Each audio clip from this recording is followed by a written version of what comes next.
Marvel has already shown us pieces of Avengers Doomsday, but one of the most important characters in the entire MCU is completely missing. No Hulk, no Banner.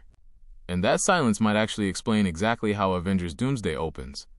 Because this movie doesn't begin with heroes assembling, portals opening, or a massive battle. It begins with consequences.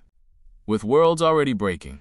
And once you understand why Hulk isn't there, why Spider-Man might be sidelined, and why the X-Men suddenly matter more than the original Avengers, the opening scene of Doomsday becomes far more unsettling than anything Marvel has done before. Stay with me, because by the end of this video, the absence of Hulk might tell you more about Marvel's future than his presence ever could. Welcome back to Everything Wonder, where we don't just break down Marvel movies and shows, but wander through the bigger story Marvel is quietly building behind the scenes.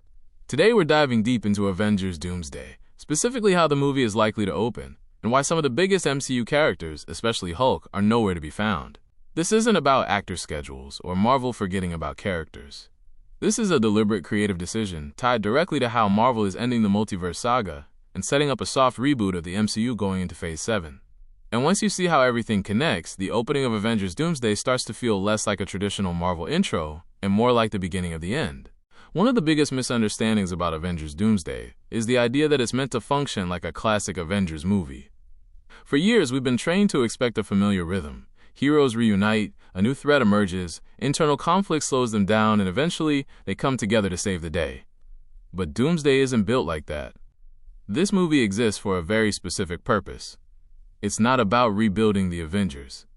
It's about closing a chapter of the MCU and emotionally preparing audiences for what comes next. That's why Marvel's recent teasers focus less on action and more on legacy, reflection, and quiet moments. They're telling us up front that this story isn't about who can punch the hardest. It's about who survives the collapse of everything they know. That's where Hulk's absence becomes impossible to ignore. Hulk isn't just another character. He's one of the original 6 Avengers. If Marvel is bringing back legacy characters, classic X-Men, and multiverse variants, then leaving Hulk out of Avengers Doomsday feels intentional. And it is. Hulk isn't missing because Marvel doesn't know what to do with him. Hulk is missing because Marvel is in the middle of resetting him in a way they haven't been able to do since Endgame. Ever since Bruce Banner merged his mind with Hulk's body, fans have been divided. Professor Hulk made sense narratively, but it stripped away the raw, uncontrollable danger that made the character iconic. Marvel knows this, and they also know they can't undo that transformation in the middle of an Avengers event film. That reset is happening somewhere else. Specifically, in Spider-Man Brand New Day. We already know Bruce Banner appears in that movie. Leaked footage and set photos show him injured, back in human form, clearly coming off a violent encounter. This movie isn't just about resetting Spider-Man after the multiverse chaos of No Way Home. It's also about breaking Hulk back down. Whatever happens in Brand New Day appears to push Bruce Banner away from Professor Hulk and back toward the savage version of the character. But that transition comes with consequences. Hulk becomes unstable again. Dangerous again, and possibly unwilling to trust himself in a multiversal war where one wrong move could destroy entire realities. That explains why Hulk can't be part of the opening scene of Avengers Doomsday. This movie doesn't need brute force at the beginning. It needs vulnerability. It needs to establish that the heroes are already losing. Hulk showing up and smashing through the first threat would undercut the tone Marvel is clearly going for. Doomsday isn't about stopping the disaster before it happens. It's about arriving too late. It's about discovering that the multiverse is already collapsing, and the rules that once protected these characters no longer apply. Based on everything Marvel has been setting up, the opening of Avengers Doomsday likely doesn't even take place in the main MCU timeline. Instead, it probably begins in another universe. A world where the X-Men already exist. A reality already dealing with incursions. A place where heroes have tried and failed to hold things together.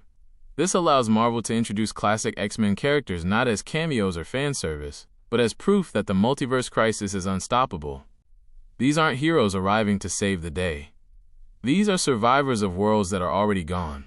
By starting the movie this way, Marvel immediately reframes the stakes. The Avengers aren't being called to prevent the end. They're being dragged into the aftermath of countless endings.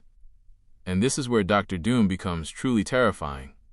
Not because he's stronger than everyone else, but because he understands what's happening faster than anyone else does. Doom doesn't just see the multiverse breaking. He sees an opportunity to control what remains. Hulk's role in all of this is being delayed for a reason. Marvel isn't done with him. They're saving his emotional payoff for Avengers Secret Wars. That's where Hulk's internal conflict finally matters. That's where Bruce Banner has to confront what he's done, what he's lost, and what his son represents. The seeds were planted in She-Hulk, even if Marvel had different plans at the time. Those plans have changed, but the emotional setup is still there. Hulk's story isn't about Doomsday. It's about what happens after Doomsday, when the multiverse is reduced to fragments and someone has to decide what gets rebuilt. This also explains Marvel's larger priorities. As much as fans love Hulk, the future of the MCU doesn't rest on him. It rests on mutants. It rests on the X-Men. Avengers Doomsday and Secret Wars are being used to transition audiences emotionally from the Avengers era into a mutant-focused MCU. Hulk continues to exist within that world, but mostly in the background, just as he has throughout much of the MCU's history. His biggest moments come when he supports the larger story, not when he leads it. So when Avengers Doomsday opens without Hulk, without Spider-Man, and without the full Avengers lineup, it's not because Marvel is abandoning those characters. It's because this story isn't about them anymore. It's about what comes after them. So the opening of Avengers Doomsday isn't meant to excite you with action. It's meant to unsettle you. It's meant to show you that the MCU you've known for over a decade is already falling apart, and not everyone is going to make it through the transition. Hulk's absence isn't a mistake. It's a warning. His time is coming, just not in this movie. And when he finally returns, it won't be to save the multiverse. It'll be to help rebuild whatever survives it. Now I want to hear from you. Do you think Marvel should permanently bring back Savage Hulk in Phase 7, or do you prefer Professor Hulk with more emotional depth? And how do you feel about Hulk's story playing out in the background of X-Men-focused movies going forward? If you enjoyed this breakdown, make sure to subscribe to Everything Wonder for more MCU news, rumors, and deep dives into where Marvel is really heading. Until next time, keep wandering.